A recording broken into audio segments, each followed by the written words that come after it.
രോഹിത്തേട്ടാ, കത്രിക വയറ്റിൽ വെച്ച നിലയിൽ ഉഷ ജോസഫ് എന്ന് പറഞ്ഞ ഒരു വീട്ടമ്മയുടെ അവസ്ഥ നമ്മൾ കഴിഞ്ഞ ദിവസം കണ്ടിരുന്നു.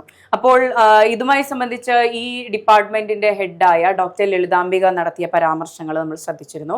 അതിനുശേഷം നമ്മുടെ ആരോഗ്യമന്ത്രി വീണ ജോർജ് പറയുന്നത് ഇത്തരത്തിൽ അങ്ങോട്ടും ഇങ്ങോട്ടും പഴിചാരേണ്ട കാര്യമില്ല, ന്യായീകരണത്തിന്റെ ആവശ്യങ്ങളൊന്നുമില്ല, ഇത് സിസ്റ്റത്തിന്റെ പരാജയമൊന്നുമല്ല, ഡോക്ടർമാർക്ക് സംഭവിച്ച വീഴ്ചയാണ് എന്നാണ്.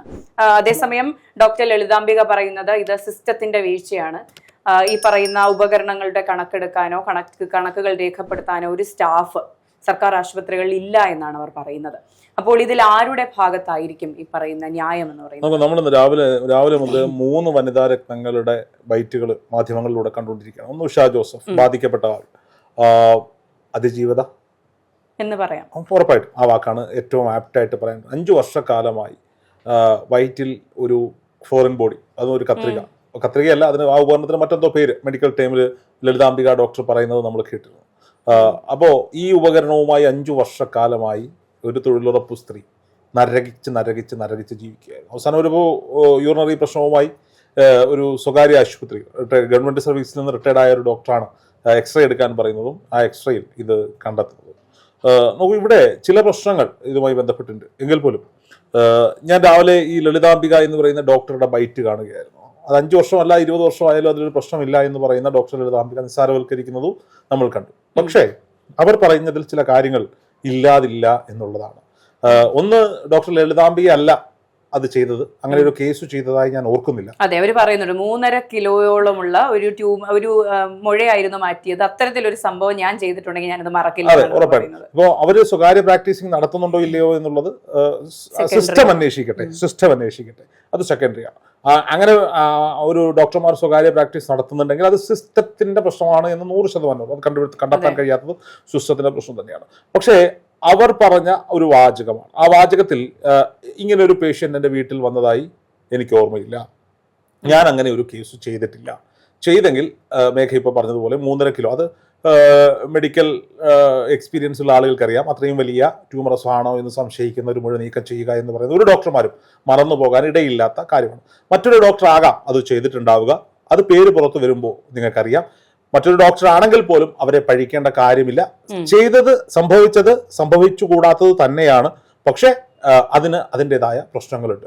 കോവിഡ് കാലഘട്ടത്താണ് ഈ സർജറി, ഞാൻ ന്യായീകരിക്കുകയല്ല കേട്ടോ, കോവിഡ് കാലഘട്ടത്താണ് ഈ സർജറി ചെയ്തിരിക്കുന്നത്. കോവിഡ് കാലഘട്ടം എന്ന് പറയുമ്പോൾ ഡോക്ടർമാരെല്ലാം വളരെ തിരക്കിൽ, ഗവൺമെന്റ് സർവീസിലെ ഡോക്ടർമാരെല്ലാം വളരെ തിരക്കിലായിരുന്ന സമയമാണ്. ഇതൊക്കെ പറഞ്ഞു കഴിഞ്ഞപ്പോൾ മറ്റൊരു വനിതാ രത്നം രംഗത്ത് വരുന്നത് നമ്മൾ കണ്ടു. അത് മറ്റാരുമല്ല, പഴയ മാധ്യമ പ്രവർത്തകയും CPM-ന്റെ സഭാ സ്പോൺസേഡ് MLA-യും ഇപ്പോൾ ടീച്ചർ അമ്മയ്ക്ക് ശേഷം മറ്റേ ജേർണലിസ്റ്റ് അമ്മയാകാൻ ഇറങ്ങിപ്പുറപ്പെട്ട നമ്മുടെ സ്വന്തം കേരളത്തിന്റെ ആരോഗ്യ വകുപ്പ് മന്ത്രി വീണ ജോർജ്. എനിക്ക് തോന്നുന്നു 5 വർഷക്കാലം പിണറായി സർക്കാരിനെ ഏറ്റവും കൂടുതൽ പ്രതിസന്ധിയാക്കിയിട്ടുള്ള ഡിപ്പാർട്ട്മെന്റ് ആണ് ഈ പറയുന്നത് ആരോഗ്യ വകുപ്പ്. ഇരുണ്ട കാലത്തിലേക്ക് മടങ്ങിപ്പോകാം എന്നൊരു ക്യാമ്പയിൻ ഇടതുപക്ഷം ഇവിടെ നടത്തുന്നുണ്ട്. മടങ്ങിപ്പോകരുത് എന്നൊരു ക്യാമ്പയിൻ ഇടതുപക്ഷം ഇവിടെ നടത്തുന്നുണ്ട്. പ്രതിപക്ഷ പാർട്ടിയായിരിക്കുന്ന കോൺഗ്രസ് ഭരണകാലഘട്ടത്തിൽ അവർ നടത്തിയ ചില പ്രശ്നങ്ങൾ, അത് അഡ്രസ് ചെയ്യപ്പെടേണ്ട പ്രശ്നങ്ങളൊക്കെ തന്നെയാണെങ്കിൽ പോലും അതെല്ലാം ഉയർത്തിക്കാട്ടിക്കൊണ്ട് ഒരു ക്യാമ്പയിൻ ഇടതുപക്ഷത്തിന് വേണ്ടി വലിയ രീതിയിൽ സോഷ്യൽ മീഡിയ വരുന്നു. അപ്പോൾ അവരോട് ചോദിക്കാനുള്ളത്, ഇരുണ്ട കാലത്തിലേക്ക് മടങ്ങിപ്പോകാതിരിക്കാൻ ക്യാമ്പയിൻ ചെയ്യുന്ന നിങ്ങൾ സർജറിക്ക് വന്ന സ്ത്രീയുടെ വയറ്റിൽ കത്രിക വെച്ച് വിടുന്ന കാലത്തേക്ക് ആ കാലത്ത് നിലനിൽക്കണമോ? സ്വന്തം മകളുമായി ആശുപത്രിയിൽ എത്തിയതിനു ശേഷം വാഷ്റൂം ഉപയോഗിക്കാൻ പോയപ്പോൾ കെട്ടിടമിടിഞ്ഞു വീണു മരിച്ച ആ അമ്മയുണ്ടല്ലോ കോട്ടയത്തെ, ആ അമ്മയുടെ കാലഘട്ടത്തിൽ ജീവിക്കണമോ? നിങ്ങൾ പറയണം. ചുമയ്ക്ക് അസുഖത്തിന് മരുന്ന് വാങ്ങാൻ എത്തിയവർക്ക് ഫിനോയിൽ കലക്കി കൊടുത്ത കാലഘട്ടത്തിൽ ജീവിക്കണമോ? ചവറയിലെ ഒരു പാവം പിടിച്ചവൻ തിരുവനന്തപുരം മെഡിക്കൽ കോളേജിൽ ചികിത്സ കിട്ടാതെ മരിച്ച കാലഘട്ടത്തിൽ നിങ്ങൾ ജീവിക്കണമോ? കുഞ്ഞിന്റെ കൈ മുറിച്ചു മാറ്റിയ കാലഘട്ടത്തിൽ നിങ്ങൾ ജീവിക്കണമോ? ഏത് നിമിഷവും തീ പിടിക്കുന്ന മെഡിക്കൽ കോളേജിൽ, കോന്നി മെഡിക്കൽ കോളേജും കോഴിക്കോട് മെഡിക്കൽ കോളേജുകളും, ആ കെട്ടിടങ്ങളുടെ കാലഘട്ടത്തിൽ നിങ്ങൾ ജീവിക്കണമോ? ചോദിക്കാൻ ഒരുപാട് ചോദ്യങ്ങൾ ഈ പറയപ്പെടുന്ന ഇന്നിന്റെ കാലത്തെ, അത് 2026-ലാണെന്നേ, 2016 UDF-ന്റെ കാലഘട്ടം കഴിഞ്ഞു, 10 വർഷങ്ങൾ കഴിഞ്ഞു. 10 വർഷം കൊണ്ട് നമ്മൾ ആർട്ടിഫിഷ്യൽ ഇന്റലിജൻസിന്റെ കാലഘട്ടത്തിൽ ജീവിക്കുമ്പോഴാണ് പഴയ കാലഘട്ടം ഇവർ ഓർമ്മിപ്പിച്ചുകൊണ്ടിരിക്കുന്നത്. ഇപ്പൊ നിങ്ങൾ എന്തുണ്ടാക്കി എന്ന ചോദ്യം അവിടെ ബാക്കിയാവുകയാണ്. ഈ ഉണ്ടായിരിക്കുന്ന പിഴവ് ഡോക്ടർമാരുടെ തലയിൽ മാത്രം ഇട്ട് കൊടുക്കാൻ ഒരു വലിയ ശ്രമം ആരോഗ്യവകുപ്പ് മന്ത്രി തന്നെ ഇന്ന് നടത്തുന്നത് നമ്മൾ കണ്ടു. നിങ്ങൾക്ക് അവരെ നോക്കിയില്ല, അവരങ്ങനെ ഒരു പേഷ്യന്റ് വന്നിട്ടുണ്ടോ എന്ന് ഓർമ്മയില്ല, പക്ഷെ അത് ചെയ്തിട്ടില്ല എന്ന് നിങ്ങൾക്ക് എങ്ങനെയാണ് ഓർമ്മ വരുന്നത് എന്ന് ആരോഗ്യവകുപ്പ് മന്ത്രി ചോദിക്കുമ്പോൾ അറ്റ്ലീസ്റ്റ് ഞാൻ വീണ്ടും പറയുന്നു, നിങ്ങളുടെ രണ്ടാം പിണറായി സർക്കാരിന്റെ കാലഘട്ടത്തിൽ എത്ര ഡോക്ടർമാർ MLA-മാരായിട്ടുണ്ടെന്ന് അറിയോ? മെഡിക്കൽ ഡിപ്പാർട്ട്മെന്റുമായി ബന്ധപ്പെട്ട് ഡോക്ടർമാർ MLA-മാരായിട്ടുണ്ട്. അതായത് ഡോക്ടറേറ്റ് എടുത്ത ഡോക്ടർമാരല്ല, ഡോക്ടർ സുജിത് വിജയൻ പിള്ളയെ പോലെയൊക്കെയുള്ള ഡോക്ടർമാർ, MBBS ഡോക്ടർമാർ അവിടെയുണ്ട്. ദയവ് ചെയ്ത് ഇവരെ മന്ത്രിയാക്കണം എന്നല്ല ഞാൻ പറയുന്നത്. ഇത്തരം മന്ത്രിമാരുടെ പേഴ്സണൽ സ്റ്റാഫിൽ അല്ലെങ്കിൽ ഒരു ഡെപ്യൂട്ടേഷൻ, ഒരു ഉപദേശം, ഡോക്ടർ സരിനെ പോലെ MBBS ഡോക്ടർമാർ ഇടതുപക്ഷത്തില്ലേ, അതുപോലെയൊക്കെ ഉള്ളവർക്ക് നിങ്ങൾ 80,000 രൂപ ശമ്പളം കൊടുത്ത് ഉപദേഷ്ടകന്മാരാക്കി വെച്ചിട്ടില്ലേ?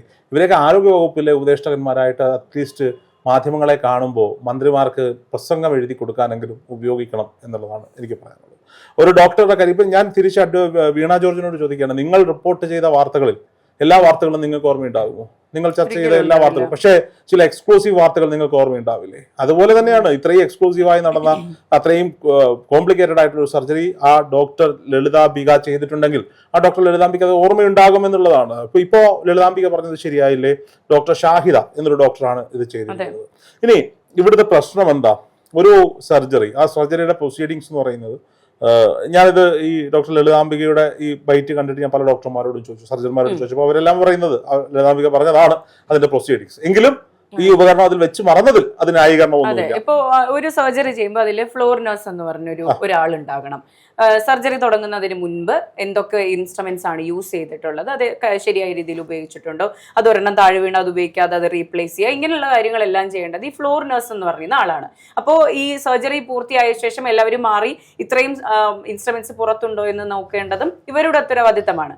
അപ്പോൾ ഇത്രയും നാള് ആ ഡിപ്പാർട്ട്മെന്റിൽ ചീഫ് ആയിരുന്ന ഡോക്ടർ ലളിതാംബിക പറയുകയാണ് അങ്ങനെ ഒരാൾ അവിടെ ഇല്ല, അവിടെയല്ല, ഒരു മെഡിക്കൽ കോളേജിലും ഇല്ല എന്ന് പറയുകയാണ്. പക്ഷേ ആരോഗ്യമന്ത്രി വീണ ജോർജ് പറയുന്നത് അങ്ങനെ എല്ലാ സർക്കാർ ആശുപത്രികളിലും എല്ലാ തരം ശസ്ത്രക്രിയകളും ചെയ്യുന്നുണ്ട്, അവിടെ എല്ലാം ഇങ്ങനെ ഒരാൾ ഉണ്ട് എന്നാണ് ആരോഗ്യമന്ത്രി പറയുന്നത്. എല്ലായിടവും ഈ സർജറി നടക്കുന്നുണ്ട്, എല്ലാവരും ഉള്ള ഡ്യൂട്ടിയിലുള്ള നഴ്സുമാരും സർജന്മാരുമാണ് സർജറി നടത്തുന്നത്. അങ്ങനെ ഒരു സാധനം ഇല്ല.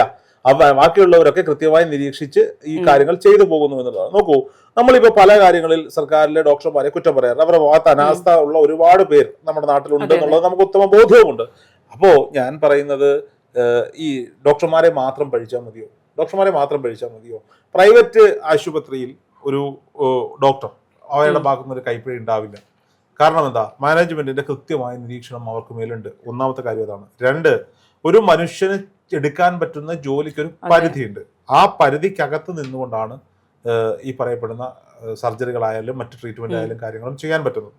ഓവർലോഡാണ് ഓരോ സർക്കാർ ആശുപത്രിയിലെയും പ്രധാന വിഷയം.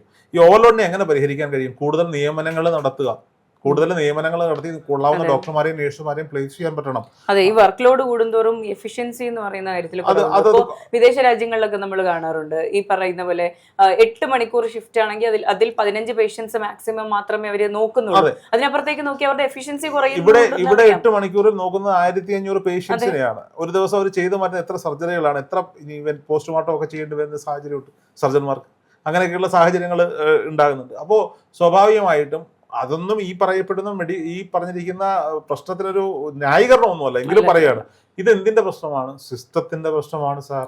അത് തന്നെയാണ് പറഞ്ഞുകൊണ്ടിരിക്കുന്നത്, സിസ്റ്റത്തിന്റെ പ്രശ്നമാണ്. ഇനി ഒരു മെഡിക്കൽ കോളേജിൽ സൗകര്യങ്ങൾ ഒരുക്കിയതിനു ശേഷവും രോഗികൾ അധികമായി വരുന്നുണ്ട്, രോഗികൾക്ക് ബെഡ് ലഭിക്കാത്ത സാഹചര്യം ഉണ്ടെങ്കിൽ നിങ്ങൾ അടിസ്ഥാന സൗകര്യങ്ങൾ ഉണ്ടാക്കി കൊടുക്കാൻ നിങ്ങൾ ബാധ്യസ്ഥരാണെന്നേ. ഇപ്പം ഞാനൊരു ഉദാഹരണം പറയാം. എറണാകുളത്തെ മെഡിക്കൽ ട്രസ്റ്റ് ഹോസ്പിറ്റൽ പണ്ട് മുതലേ നമുക്കറിയാവുന്ന ഒരു ഹോസ്പിറ്റലാണ്. അവരുടെ പേഷ്യൻസിന്റെ അളവ് കൂടുന്നതനുസരിച്ച് മെഡിക്കൽ ട്രസ്റ്റിന് ചുറ്റുമുള്ള കെട്ടിടങ്ങളൊക്കെ അവർ വാങ്ങി അല്ലെങ്കിൽ വാടകയ്ക്കെടുത്ത് ഹോസ്പിറ്റലിൽ പറ്റുന്ന രീതിയിലാക്കി അനക്സ് എന്ന് പറഞ്ഞിട്ട് തുടങ്ങിക്കൊണ്ടിരിക്കുകയാണ്. അപ്പോൾ അവിടെ ജനങ്ങൾ കൂടുതലായി എത്തുമ്പോൾ എന്താണ് ചെയ്യുന്നത്? ഇപ്പം എറണാകുളം ജനറൽ ആശുപത്രിയുടെ അടുത്താണ് കൊച്ചിൻ കോർപ്പറേഷന്റെ പഴയ കെട്ടിടം. കൊച്ചിൻ കോർപ്പറേഷന്റെ പുതിയ കെട്ടിടം വന്നപ്പോൾ ആ കെട്ടിടം ഒഴിഞ്ഞു. അപ്പോൾ ഹൈബിയുടെ ആവശ്യപ്പെട്ടു ആ കെട്ടിടം ഹോസ്പിറ്റൽ ഡെവലപ്മെന്റിന് വിട്ടുകൊടുക്കണം. അന്നിരുന്ന പഴയ മേയർ പറഞ്ഞത് എന്താ? അത് പുരാവസ്തു കേന്ദ്രമായിട്ട് സൂക്ഷിക്കണം എന്നാണ് പറഞ്ഞത്. എറണാകുളം നഗരത്തിൽ ഈ ആശുപത്രി ഡെവലപ്പ് ചെയ്യാൻ സ്ഥലം എടുക്കുക അല്ലാതെ മറ്റു നിവൃത്തിയില്ല. സർക്കാരിന്റെ ഒഴിഞ്ഞൊരു കെട്ടിടം കിടക്കുമ്പോൾ അത് ഏറ്റെടുക്കുകയല്ലേ വേണ്ടുന്നത്. അപ്പോൾ ഇത്തരത്തിൽ നല്ല കെട്ടിടങ്ങൾ ഉണ്ടാകണം, നല്ല ബെഡുകൾ ഉണ്ടാകണം. ഇവരെയൊക്കെ നോക്കാൻ അതിനൊരു പ്രൊപ്പോർഷൻ ഉണ്ടാവുമല്ലോ. ഇത്ര പേഷ്യൻസിന് ഇത്ര നേഴ്സ്, ഇത്ര പേഷ്യൻസിന് ഇത്ര ഡോക്ടർ, അത്തരം സംവിധാനങ്ങൾ സർക്കാർ ഒരുക്കണം. എന്നിട്ട് ഇവർ പണിയെടുക്കുന്നുണ്ടോ എന്ന് നോക്കണം. നിങ്ങൾ സൗകര്യങ്ങൾ ഒരുക്കി കൊടുത്തിട്ട് അവർ പ്രൈവറ്റ് പ്രാക്ടീസിങ് നടത്തുന്നുണ്ടോ ഉണ്ടെങ്കിൽ അവരെ ഉറപ്പായും കണ്ടുപിടിക്കണം. ഇതല്ലേ നിങ്ങൾ ചെയ്യേണ്ടുന്നത്. 2000 രൂപ ഒരു സർജറിക്ക് കൊണ്ട് കൊടുത്തു എന്ന് വലിയ അത്ഭുതത്തോടെ മാധ്യമങ്ങൾ റിപ്പോർട്ട് ചെയ്യുന്നുണ്ടോ? ഏത് ആശുപത്രിയിലാണ് ഇതില്ലാത്ത എന്ന് മാത്രം നിങ്ങൾ അന്വേഷിച്ചാൽ മതി. സർജറി നടക്കണമെങ്കിൽ ഈ ഡോക്ടർമാരെ വീട്ടിൽ പോയി കടം കൊടുക്കേണ്ടുന്ന ഒരു സാഹചര്യമുണ്ട്. അത്തരം ഡോക്ടർമാരെ 10 പേരെ ഒരു ദിവസം പിടിച്ചാൽ അടുത്ത 2 മാസം ഇവർ പേടിക്കുമോ? കൃത്യമായി ഡോക്ടർമാർക്ക് കിട്ടേണ്ട കാര്യമുണ്ടോ? ഇനി പിന്നെ ഈ ഡോക്ടർമാരുടെ ഒരു വിശദീകരണത്തിൽ ഈ പറയപ്പെടുന്ന ഉഷ ജോസഫ് സർജറി കഴിഞ്ഞ് പോയിട്ട് പിന്നീട് ചെക്കപ്പിനോ കാര്യങ്ങൾക്കോ പണ്ടാരത്ത് എത്തിയിട്ടില്ല എന്നൊരു പരാമർശം കൂടിയുണ്ട്. അതിന്റെ നിജസ്ഥിതി വെളിപ്പെടേണ്ടതാണ്. ഇനി ഇവിടെ ഈ ഉഷ ജോസഫ് എന്ന് പറയുന്ന വ്യക്തിക്ക് ഇത്തരമൊരു സാഹചര്യം ഉണ്ടായി എന്നറിഞ്ഞപ്പോൾ തന്നെ ആലപ്പുഴയുടെ MP KC വേണുഗോപാൽ അവരുടെ ചികിത്സാ ചെലവുകളും ചികിത്സയും ഏറ്റെടുത്തിട്ടുണ്ട്. അദ്ദേഹം അയച്ച ആംബുലൻസിൽ അദ്ദേഹത്തെ അവരെ ആശുപത്രിയിലേക്ക് മാറ്റിയിട്ടുണ്ട്. അപ്പോൾ അത്തരം കാര്യങ്ങൾ ഒരു ജനപ്രതിനിധി എന്ന നിലയിൽ അദ്ദേഹം ചെയ്യുന്നതിൽ അഭിനന്ദനങ്ങൾ അർഹിക്കുന്നു എന്ന കാര്യത്തിൽ യാതൊരു വിധമായ സംശയവുമില്ല. ഇതിന്റെ കാര്യത്തിൽ ഇപ്പൊ വെറുതെ എങ്ങനെ ന്യായീകരിക്കാനും ശ്രമിച്ചാലും ഇത് സിസ്റ്റത്തിന്റെ പ്രശ്നമാണ്, ഉറപ്പായും സർക്കാരിന്റെ പ്രശ്നമാണ്. എന്നാൽ ചോദിക്കുക ആരോഗ്യവകുപ്പ് മന്ത്രിക്ക് അവിടെ ഒന്ന് നോക്കിയിരിക്കാൻ പറ്റുമെന്നില്ല. അതല്ലല്ലോ ആരോഗ്യവകുപ്പ് മന്ത്രിയുടെ മുഖ്യമന്ത്രിയുടെ പണി. അതിനുവേണ്ട സംവിധാനങ്ങൾ ഒരുക്കുക. നിങ്ങൾ 10 വർഷമായി അധികാരത്തിലിരിക്കുന്ന പ്രസ്ഥാനമാണെന്നേ, 10 വർഷക്കാലമായി അധികാരത്തിലിരിക്കുന്ന പ്രസ്ഥാനമാണ്. എന്തെങ്കിലും ഒരു മാറ്റം 10 വർഷങ്ങൾക്ക് മുമ്പ് ഉണ്ടായിരുന്നതിനേക്കാൾ കൂടുതൽ ആരോഗ്യ മേഖലയിൽ ഇവിടെ ഉണ്ടായിട്ടുണ്ടോ എന്ന ചോദ്യം അവിടെ ബാക്കിയാവുകയാണ്. ഇന്ന് ഒരാവശ്യവുമായി ഇപ്പോൾ ഒരു മാസം മുമ്പ് ഞാൻ നമ്മുടെ ഓഫീസിൽ ഒരാൾക്ക് സുഖമില്ലാതായപ്പോൾ കാഷ്വാലിറ്റിയിൽ കൊണ്ടുപോയി കാണിച്ചപ്പോൾ അദ്ദേഹം OP യിലേക്ക് റെഫർ ചെയ്തു. OP യിൽ ചെന്നപ്പോൾ 200 പേര് 300 പേര് ക്യൂവില രാവിലെ തന്നെ. ഞാൻ പറയുന്നത് മനസ്സിലാവുന്നുണ്ട്. എന്തുകൊണ്ടാ? ആവശ്യത്തിന് ഡോക്ടർമാരോ ആവശ്യത്തിന് സ്ഥല സൗകര്യങ്ങളോ ഇല്ലാത്തത് കൊണ്ടാണ് ഉള്ള ഡോക്ടർമാരുടെ OP ക്ക് മുന്നിൽ ഇത്രത്തോളം വലിയ ക്യൂ വരുന്നത്. ഇത് ഒഴിവാക്കപ്പെടേണ്ടതാണ്. സമയത്തിന് എല്ലാവർക്കും വിലയുണ്ട്. സമയത്തിനും ആരോഗ്യത്തിനും ജീവിക്കാനും എല്ലാവർക്കും അവകാശമുണ്ട്. ഇത് ചെയ്തു കൊടുക്കാത്ത ഇടതുപക്ഷ സർക്കാർ പൂർണ്ണ പരാജയമാണെന്ന് പറയാതിരിക്കാൻ നിവൃത്തിയില്ലെന്നേ.